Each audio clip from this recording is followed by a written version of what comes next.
Accidental Courtesy is a documentary about Daryl Davis, who is a professional piano player. His hobby is making friends with various white supremacists, which is unusual for a black man. The wonderful thing about documentary film and documentary filmmakers is that in many ways they serve as intrepid pioneers. They will probe into the human psyche and the human experience in ways in which, for many of us, if left up to our resources or our own choice, would choose not to. And with the creation of this particular film, you have Daryl Davis as well as the director, Mr. Ornstein, who actually took a journey into looking at getting an answer to one very simple question. And that is, how is it that one group of people could have such vehement hatred towards another group of people and yet know absolutely nothing about them? And essentially the subject of this film is one man's journey to address that very question, to find an answer to it. And the filmmaker who's here this afternoon, who's going to tell you a bit more about that journey, is the director, Mr. Ornstein. So could you put your hands together and give him a round of applause as he comes to the stage?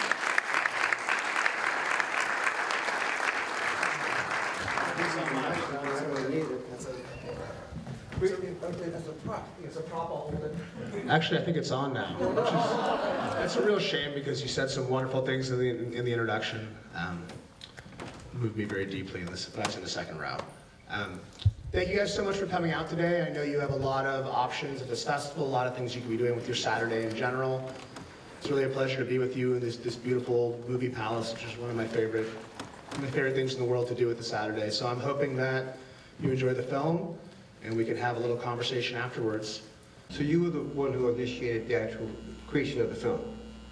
Yeah, I wanted to. I mean, I think other people have tried to make a film about Daryl before. It's a really attention-getting idea, but I was the one stubborn enough to push it through. Wow. That said, what was the greatest challenge you saw in making the film? With someone whose work is ongoing, it's hard to create a satisfying beginning, middle, and end for the purpose of a film. You know, like Daryl says, his work may not be done in his lifetime, and that concept may be dramatically unsatisfying on some level. So it was a challenge to, find a way to encapsulate what he's doing and still make the viewer feel like they've been on a journey. Something that occurred to me as I was watching the film, and there's a story that I heard years ago about this old man who's walking along the beach, and he sees this young kid who's standing on the beach shore, and it's evening time. There's like seemingly thousands of starfish that are washed up on the shore, and he's watching this kid throw his starfish back into the ocean, and he walks over to the kid and he says, "Why are you doing this? Because there's so many of these starfish, you'll never be able to throw them all back." And he's holding one of the fish in his hand. He says, "But I'll save this one." And he throws it in. And that's kind of what Daryl's journey is about. It's a great metaphor for him. Yeah. Yeah, I mean, Daryl's thing is, it's such a big, daunting topic that if you look at it as a monolithic whole, it seems like, what could you do? What could any of us do in our lifetime? And what Daryl's done is he's managed to find a small piece of it that he can, get handholds on. And I think there's something really powerful about that. If each of the people who he's affects change to one more person or two more people, it spreads exponentially. And I saw that most evident in the last gentleman who we interviewed, who was the ex-KKK member, who saw him on television and thought to reach out to him, and then he started that blog, and then he got so many wholesome, positive responses from people from having the fortitude to actually do what he did. Okay. And there's a whole new generation of people reaching out to Daryl through this film and the media. We've been very lucky and been getting a lot of press for this, and even already people have reached out to him from that, I believe. So you and he were together for the course of 2 years on this journey? Off and on for 2 years, yeah.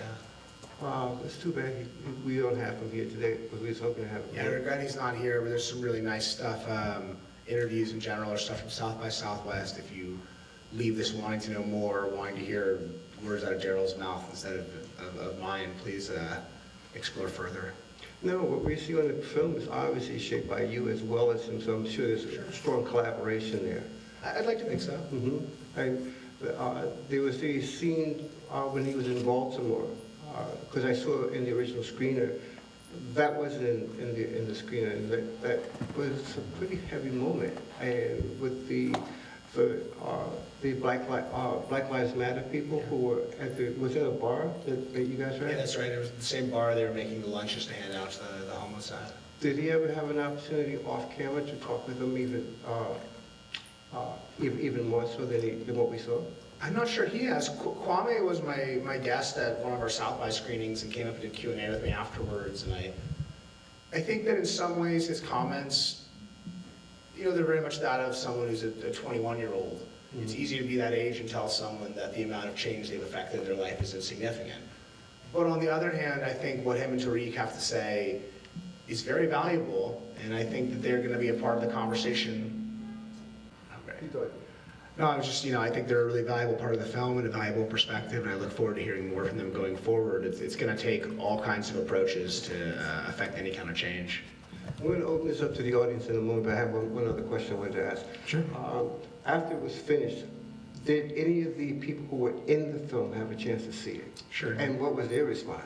Daryl has come to multiple screenings at South by Southwest, and Scott, the gentleman at the end of the movie, the Reformed Klansman, has come to screenings as well, and I didn't let anybody see it until that screening, because I wanted to get a response. And Scott didn't know we'd found that picture of him with Becky, and he was so moved by it. It was really maybe my proudest experience in making the film, was seeing how it affected him afterwards. And like I was saying, Kwame came to a screening, and I hope at some point everyone can see it. I feel like I did right by everyone involved, and I can look them all in the eye. It sounds like you started production several years ago, and I was curious about how the shape of the film changed, because the Black Lives Matter activists, of course, that's just been in the past couple of years, and I was curious about how that changed the trajectory of the film and the story that you were telling. It's a good question. When we began the film, I was primarily making like kind of a biography film about Daryl. I thought it would be him sitting and talking and telling a story. There'd be some B-roll. That would be the extent of it, more or less.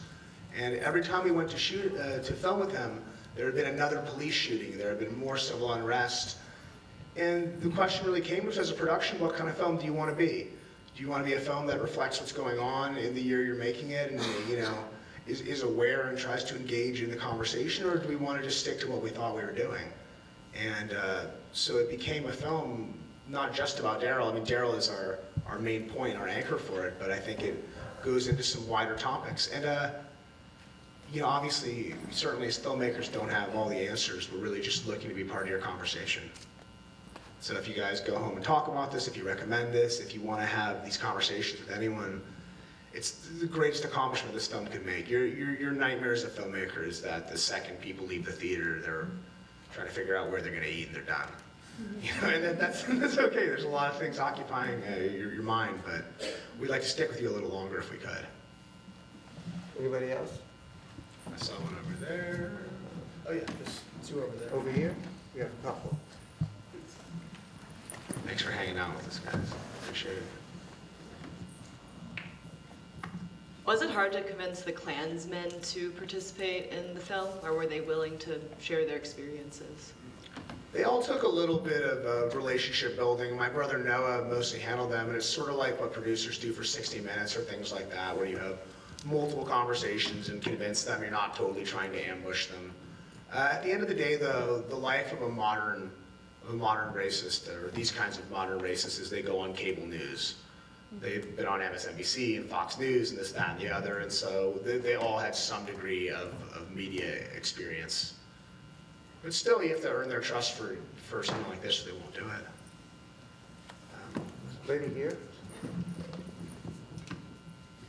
I was curious if you're familiar with, there's a Danish photographer, his name is Jacob Holt, and he spent a lot of time with the KKK and exploring what was going on with them and what was their similarities with the minorities, and he was able to turn some as well. Of course, Daryl Davis takes a lot more courage, because of where he's coming from, but I was just curious if you were familiar with that piece of work. I'd love to know more. I mean, it's really fascinating. I at some point wished we were doing like the Jinx or Making a Murderer and had 6 hours to just keep going. There's so much material that's interesting.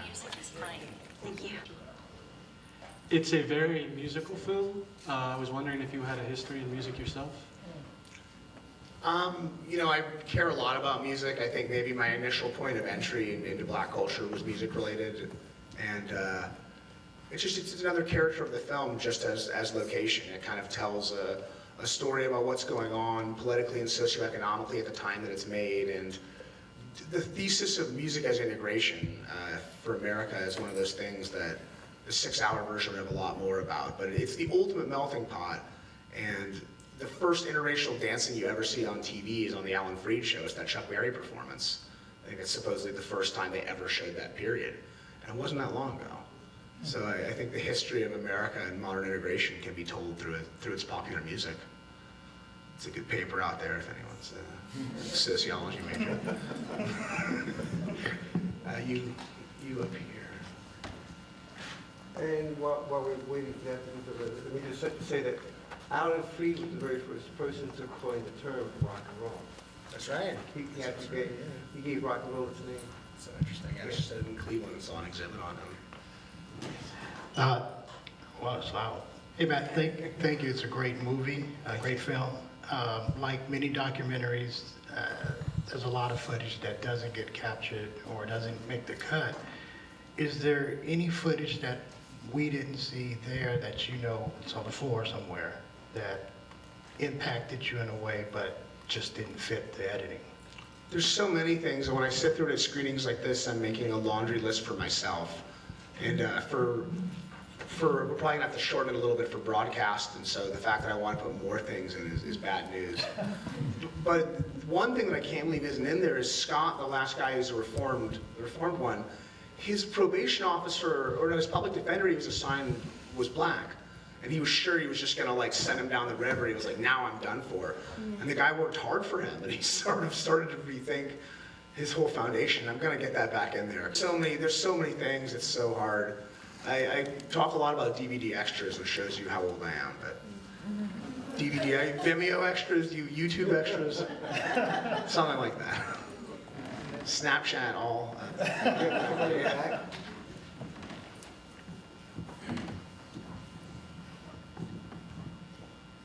The last thing that I noticed that was dated, I think, was the certificate of friendship. And that was I could have been wrong on that, but I know there was something dated August of last year. And the process of editing all of that together, I know couldn't have just started then. So tell me a little bit about the editing process that you went through. It's actually interesting. That particular scene was filmed in late March or April, and the certificate is future dated several months ahead. I think maybe they didn't think they'd see Daryl until August, but we were filming up till this past December.